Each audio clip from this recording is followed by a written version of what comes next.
Қауіпті құмарлық, түрме бастығы мен құпия роман құрған әйел. 12 бөлім, дабылдың себебі. Түрменің дабыл жүйесі іске қосылғанда, Ерлан мен Айсұлу бір-біріне қарады. Не болып жатыр? Деді Айсұлу сыбырлап. Қазір анықтаймын, деді Ерлан. Ол кабинетіне қарай жүгірді. Қызметкерлер абыр-сабыр болып жатты. Не болды? Деп айқайлады Ерлан. Бір тұтқын жоқ, деді күзетшілердің бірі. Ерланның жүрегі тарс ете қалды. Бұл жай ғана кездейсоқ қашу ма, әлде біреудің жоспары ма? Қашқын кім? Бақылау камералары тексерілді. Жоғалған тұтқын Бекжан Қасымов. Ол ұрлық пен қару саудасы үшін түрмеде отырған. Ең қызығы, ол ешқашан қашуға тырысқан емес. Неге дәл қазір? Ерлан осы ойға келгенде, телефонына белгісіз нөмірден хабарлама келді. Ойын енді басталды. Сенің кезегің келеді. Кіммен күресу керек? Ерлан көзін жұмып, бір терең дем алды. Ол бұл хатты кім жазғанын білмейді. Бірақ бір нәрсе анық. Ол жай ғана түрме бастығы емес. Ол әлдекімнің торына түскен адам. Күзетшілер түрмені шарлап, қашқынды іздеп жатты. Камераларды қайта тексергенде, таңғаларлық нәрсе анықталды. Оның қашып бара жатқан сәті камераға түспеген. Бұл мүмкін емес еді. Түрмеде камера орнатылмаған жалғыз жер, басты қызметкерлердің аймағы ғана. Бұл қашуды біреу ұйымдастырған. Және ол жай ғана қарапайым күзетші емес. Айсұлу құпияны біле ме? Кешке Ерлан Айсұлумен жеке сөйлесуге шешім қабылдады. Сен бұл қашудың артында кім тұрғанын білесің бе? Айсұлу Ерланға ұзақ қарап тұрды. Мүмкін, бірақ сен бұны білгің келмей. Маған ақиқат керек. Айсұлу жымиып. Ерлан, сен ойынға кеш қосылдың. Бұл түрмеде ережені басқалар жасайды. Сен тек пешкасың. Ал сен? Мен өз жүрісімді алдын ала есептеймін. Ерланның іші алай-дүлей болды. Бұл әйел оның қолындағы адам емес. Түнгі тосын сый. Ерлан кабинетінде ұзақ отырды. Оның алдында екі нәрсе тұрды. Бірі бұл қашуды кім ұйымдастырғанын анықтау. Екі, Айсұлуға сенуге бола ма, жоқ па, соны шешу. Ол терезеден қарап тұрғанда, түрменің қараңғы дәлізінде бір фигура қозғалды. Бұл күзетші емес. Бұл тұтқында емес. Бұл адам түрменің қызметкерлер аймағынан өтіп бара жатты. Ерлан жылдам камераларды қосып, дәлізді бақылауға алды. Бірақ экранда ешкім жоқ еді. Сол сәтте оның телефонына тағы бір хабарлама келді. Кеш болды. Сен енді артқа қайта алмайсың. Ол шынымен де үлкен ойынның ішінде еді.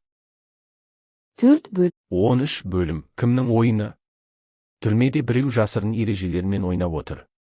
Бекжан Қасымовтың қашуы жай ғана бастама. Ерланға белгісіз хабарламалар келіп жатыр. Камералар ойда жоқта жұмыс істемей қалады. Ал ең қызығы. Айсұлу бұл туралы бірдеңе біледі. Құпия кездесу. Ерлан түскі уақытта Айсұлуды жекелей шақырды. Менімен ашық сөйлесетін уақыт келді, деді ол. Қандай тақырыпта? Деп күлді Айсұлу. Сен бұл қашудың артында кім тұрғанын білесің. Сен өзіңде бұл түрмеге жай түскен жоқсың. Айсұлу бір сәт үнсіз қалды. Сен өзің не ойлайсың? Менің ойымша, сен бұл түрменің ішіндегі ең қауіпті адамсың. Бірақ менің сұрағым басқа. Сен мені соған қарсы қолданасың ба? Айсұлу жымиып жақындады. Егер мен сені қолданатын болсам, сен әлдеқашан құлап түсер едің. Ерлан оның көзіне ұзақ қарады. Бұл әйел ойнап жүрген жоқ. Ол әлдебір жоспардың ішіндегі адам. Бірақ ол бұл ойында дос па, әлде жау ма, соны түсіну керек. Бекжанның артында кім тұр? Түстен кейін Ерлан түрменің ішкі қауіпсіздік қызметін жинады. Қашуды кім ұйымдастырғанын анықтау керек. Бізге камералардан нәтиже шықпады. Бірақ басқа айғақтар бар ма? Бас күзетшінің бірі алға шығып. Біз түнде қойма бөлмесінің жанынан күмәнді іздер таптық. Біреу ішке кірген, бірақ есікті бұзбаған. Демек, оның кілті болған. Иә, және ол түрме қызметкері болуы мүмкін. Енді Ерланға түсінікті болды, Бекжан өз еркімен қашпаған. Оны босатқан. Ал оны босатқан адам түрменің ішінде әлі жүр. Жасырын қауымдастық па? Сол түні Ерлан кабинетінде отырып, бұрынғы түрме бастығы Асқар Ермеков туралы материалдарды қайта қарады. Ол жұмыстан кеткен соң бір ай ішінде оның үстінен тергеу жүрген. Оны бір нәрсені жасыруға мәжбүрлеген. Бірақ ол бәрін айтып үлгермеді, жол апатынан қаза тапты. Ол біреулердің құпиясын білген. Енді сол құпияны Ерлан білмек. Айсұлу бұл ойынның кілті. Кешкі серуеннен кейін Айсұлу өз камерасына оралған кезде төсегінің астынан белгісіз хат тапты. Ол саған сенеді. Бірақ сен оған сенбе. Ол хатты оқып ойланып қалды. Ерланға сенуге бола ма? Ол да осы ойынның құрбаны бола ма?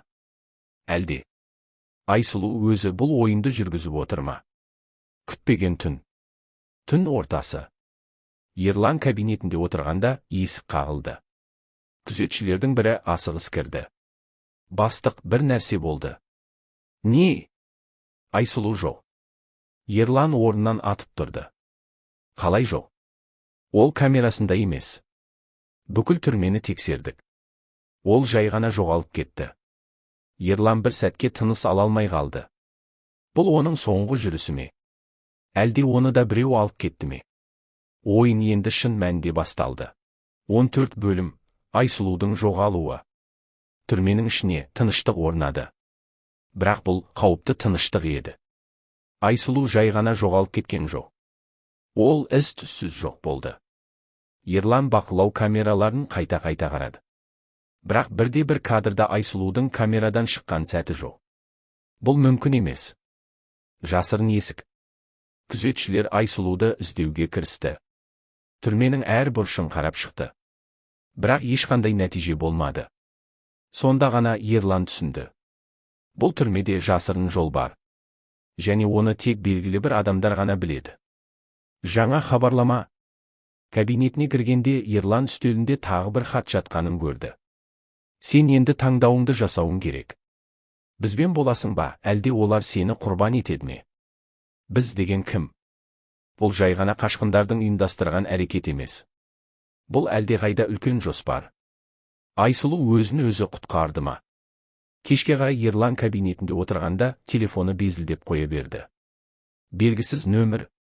Ол телефонды көтерді. Уайымдама, мен аманмын деген әйел даусы естілді. Айсұлу, сен қайдасың? Маған уақыт бер. Менің сен туралы ойлануым керек. Не туралы? Сен шын мәнінде кімнің жағындасың? Осыны айтқаннан кейін байланыс үзілді. Ерлан телефонды қыса ұстап бір нәрсені түсінді. Бұл енді тек құмарлықтың ойыны емес. Бұл өмір мен өлімнің мәселесі. 15 бөлім. Айсұлудың таңдауы. Айсұлу жоғалып кетті. Ерланның қолында жалғыз ғана айғақ бар, оның дауысы. Ол аман. Бірақ өзі қашты ма, әлде біреулер оны алып кетті ме, бұл әлі белгісіз. Бір нәрсе анық. Бұл түрмеде ойынды Ерлан жүргізіп отырған жоқ. Түнгі кездесу. Ерлан кабинетінде ұзақ отырып, Айсұлудың сөздерін қайта-қайта ойлады. Сен шын мәнінде кімнің жағындасың? Бұл нені білдіреді? Оның алдында екі таңдау бар. Бірі барлығын заң бойынша тексеріп, ресми іздеу жүргізу. Екі жасырын әрекет етіп, Айсұлудың жоғалуының шын себебін табу. Ол екінші жолды таңдады. Түрменің құпия өткелі. Камералар Айсұлудың қалай жоғалғанын көрсетпесе, демек, ол жасырын жол арқылы кетті. Мұндай жолдар көбінесе ескі түрмелерде ғана болады. Бұл түрме 1985 жылы салынған. Яғни, мұнда сондай құпия дәліздер болуы мүмкін. Ерлан түрменің ескі сызбасын қарастырды. Бір таңғаларлық нәрсе тапты. Жаңа карталарда жоқ, бірақ ескі сызбаларда көрсетілген бір жер бар. Бұл жер асты өткелі. Тыйым салынған аймақ. Карта бойынша бұл өткел түрменің қойма бөлігінен басталып, сыртқы қабырғаға дейін жетуі керек.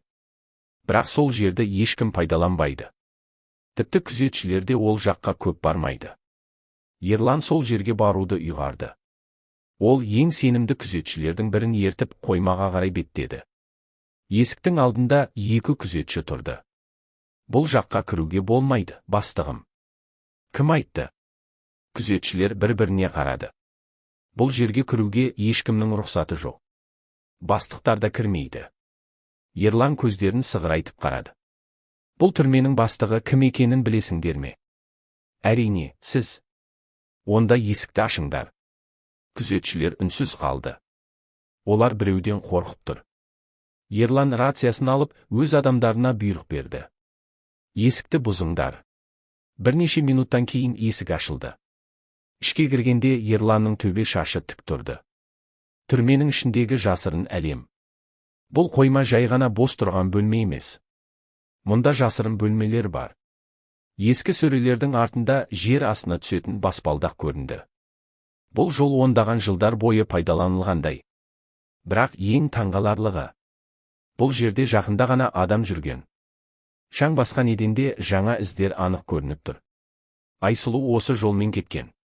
Немесе оны осы жерден алып кеткен. Жер астындағы өткел. Баспалдақ төменге қарай ұзақ түсіп бара жатты. Соңында тар дәлізге шықты. Қабырғалары дымқыл, ауа ауыр.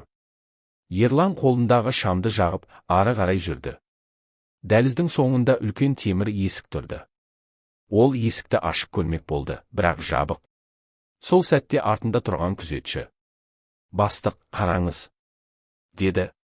Қабырғада қанмен жазылған сөздер тұрды. «Егер бұл жерге кірсең, енді кері қайтпайсың». Ерлан терең дем алды. Оның алдында таңдау тұр. Бірі осы жерден кері қайтып, ештеңе болмағандай жүру. Екі, осы есікті ашып, шындықтың түбіне жету. Ол екінші жолды таңдады.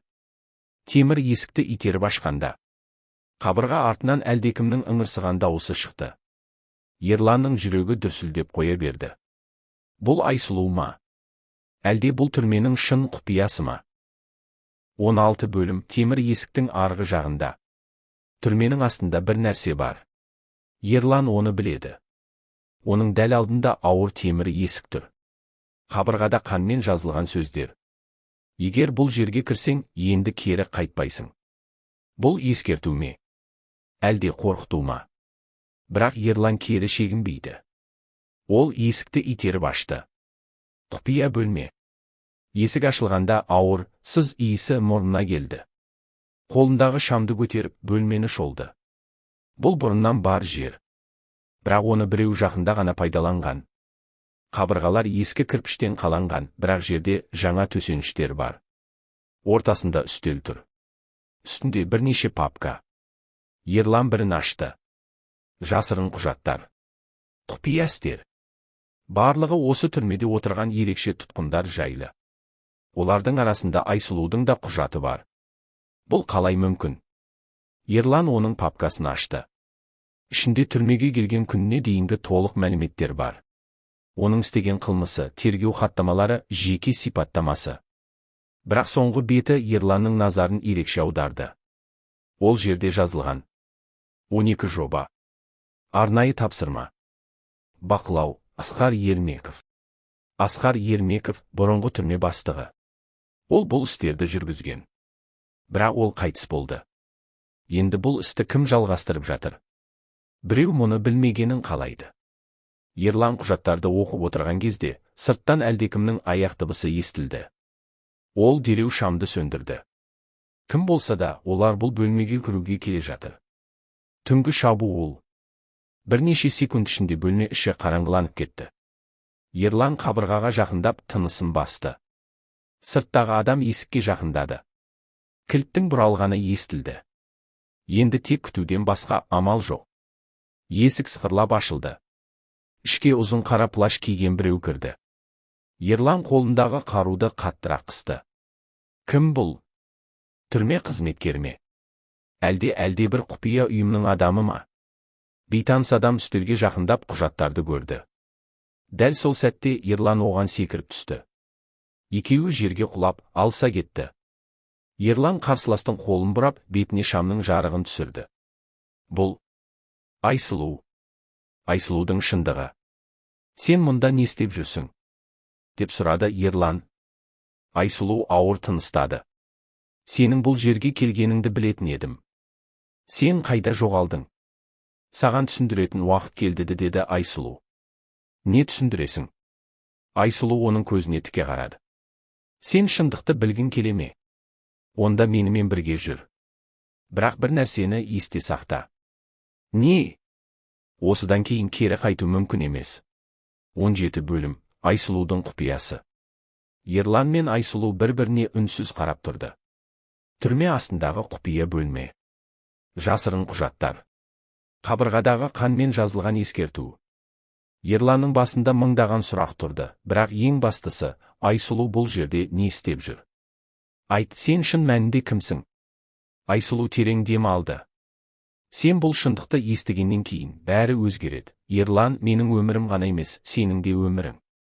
Мен дайынмын. Қосарланған өмір. Мен түрмеге кездейсоқ түскен жоқпын, деді Айсұлу. Қалай? Бұл жерде менің миссиям бар. Миссия. Айсұлу Ерланға көзін тіктеп қарады. Мен шын мәнінде қылмыскер емеспін. Мен бұл түрмеге арнайы тапсырмамен кірдім. Сен агентсің бе? Айсұлу басын изеді. Иә, бірақ мен мемлекеттік агент емеспін. Онда кімсің? Айсұлу біраз кідірді. Сен бұрынғы түрме бастығы Асқар Ермеков туралы естідің бе? Иә, ол қайтыс болды. Ресми түрде солай. Бірақ шын мәнінде ол жоғалып кетті. Не? Ол бұл түрмеде бір құпия ұйыммен жұмыс істеген. Олар заңнан тыс әрекет етіп, белгілі бір адамдарды осы түрмеге жасырып отырған. Яғни, бұл жер жай ғана түрме емес. Иә, мұнда отырған кейбір адамдар шын мәнінде қылмыскер емес. Оларды жою үшін осы түрмеге әдейі отырғызған. Ерлан терең дем алды. Осы құпия ұйымның мақсаты не? Олар өздеріне кедергі келтіретін адамдарды заңсыз түрде жойып отырды. Құжаттарда олардың аты жөні өзгертіліп, түрме ішінде өлдіді деп тіркелетін. Бірақ шын мәнінде оларды осында азаптап өлтіріп отырған. Айсұлудың шын миссиясы. Сен бұл жерге не үшін келдің? Деп сұрады Ерлан. Менің ағам осы түрмеде қайтыс болды. Бірақ оның өлімі ресми тіркелген жоқ. Ол жай ғана жоғалып кетті. Мен осы жерге оны іздеп келдім. Ағайында адамдарың бар екенін білмеппін. Бұл туралы ешкім білмейді. Ол журналист болатын. Осындай заңсыз жүйелерді зерттеп жүріп, өзі соның құрбаны болды. Осы істің артында кім тұр? Айсұлу көзін төмен түсірді. Бұл сұрақтың жауабын тапқан кезде мені өлтіруге тырысты. Бірақ мен олардан бұрын түрмеге түстім. Яғни сен бұл түрмеге өз еркіңмен түстің. Иә, осы жерден шындықты табу үшін. Бірақ сен келгеннен кейін жағдай өзгерді. Неге? Сен менің жоспарымды бұздың. Қалай?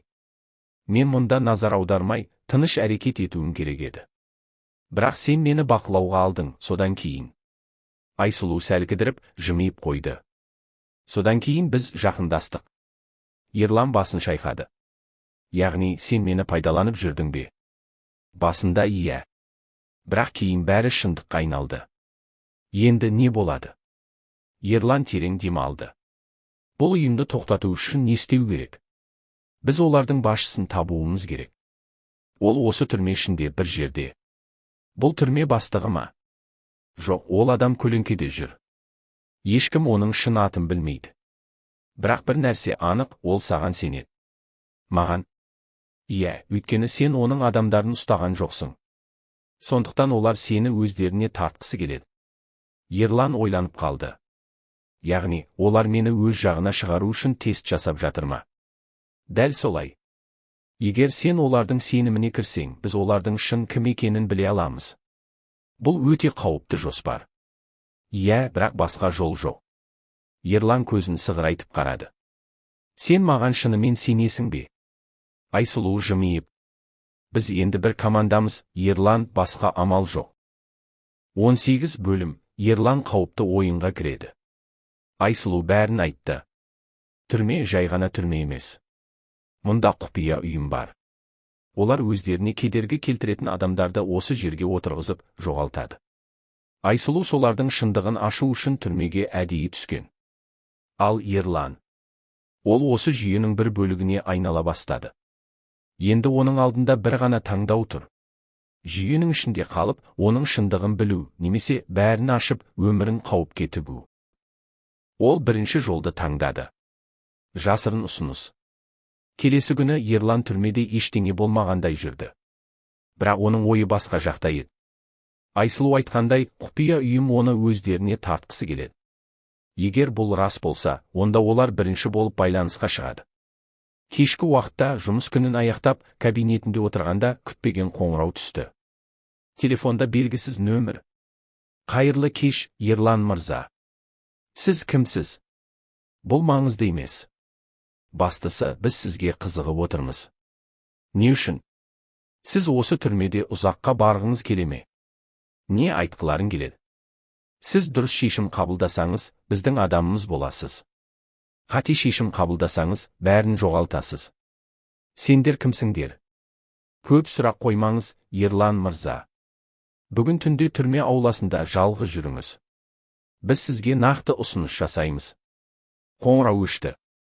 Ерлан телефонды орнына қойып терең ойға кетті. Бұл қауіпті ойын. Бірақ ол бұл ойынға кіруге мәжбүр. Қараңғы түндегі кездесу. Түнде Ерлан түрме ауласына шықты. Жалғыз.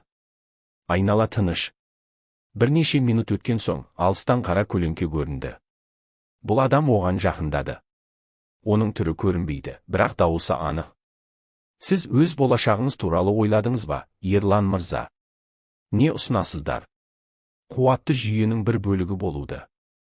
Мұнда сіз жай ғана түрме бастығы емессіз.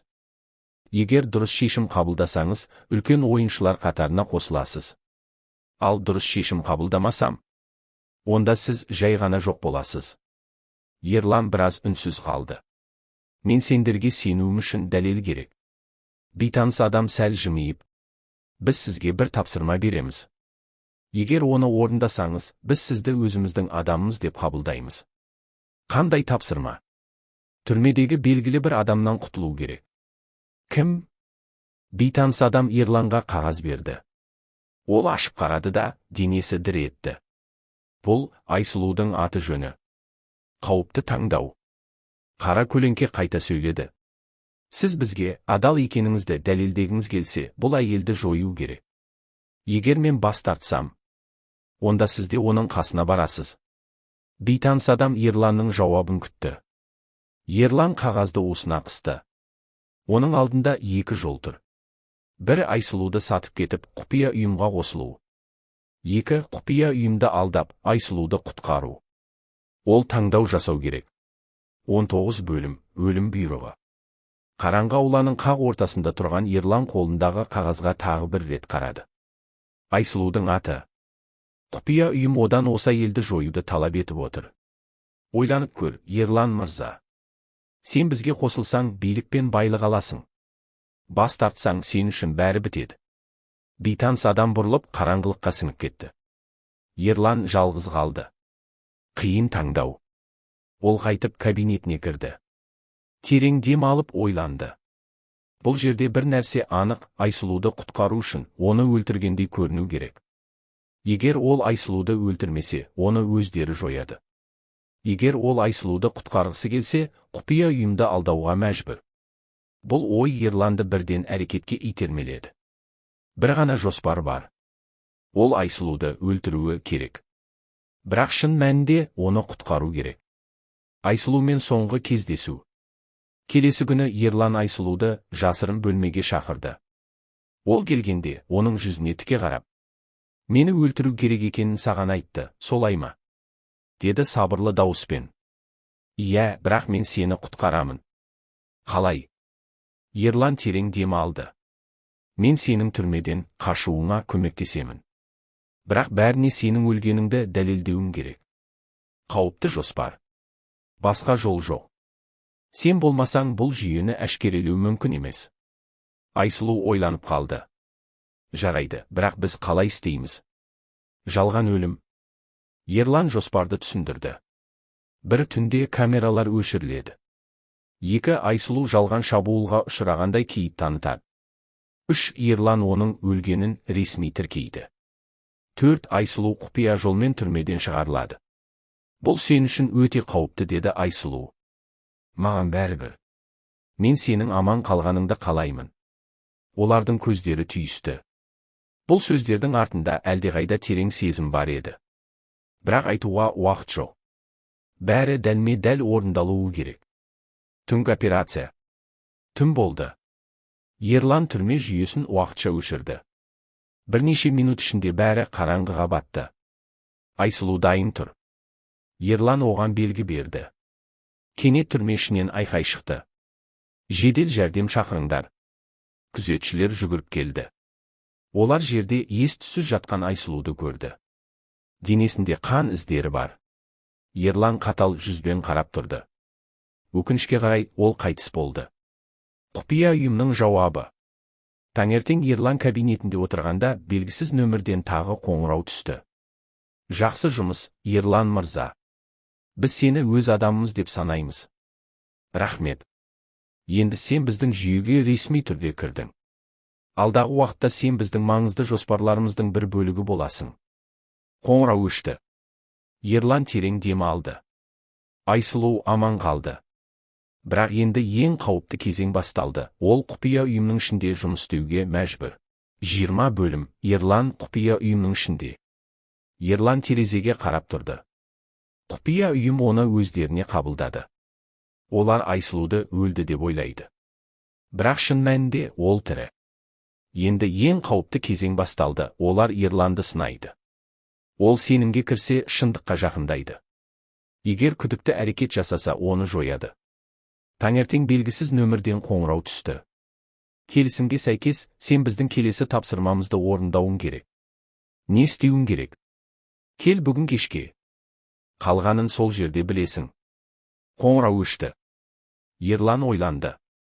Бұл тапсырма мені олардың шын мақсатына жақындатады. Бірақ олар менің кім екенімді сезіп қалса, бәрі бітеді. Ол кез келген сценарийге дайын болуы керек. Кездесу орны. Кешке қарай Ерлан айтылған жерге барды.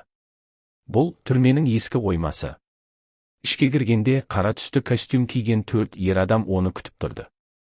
Олардың арасында сол бейтаныс адам да бар еді. Келгенің жақсы болды, Ерлан мырза. Не тапсырма? Бейтаныс адам оған үстелдегі файлды берді. Мына адамды түрмеге отырғызу керек. Ерлан файлды ашып қарады. Ішіндегі адамның суретін көргенде жүрегі зырқ етті. Бұл Айсұлудың ағасы. Бұл адам қазір бостандықта. Бірақ ол біздің жоспарымызға қауіп төндіруі мүмкін. Біз оның осында отырғанын қалаймыз. Ерлан файлды жапты. Сіз менің қолыма не дәлел бар екенін білмейсіз бе? Мен оны қалай түрмеге отырғызамын? Сен қазір түрме жүйесінде толық бақылау жүргізе аласың. Жалған айып тағып, оны осында отырғызу сен үшін қиын емес. Неге оны өлтірмейміз? Жоқ, оны өлтіру артық дүрбелең тудырады. Біз оның қоғамнан жойылғанын қалаймыз.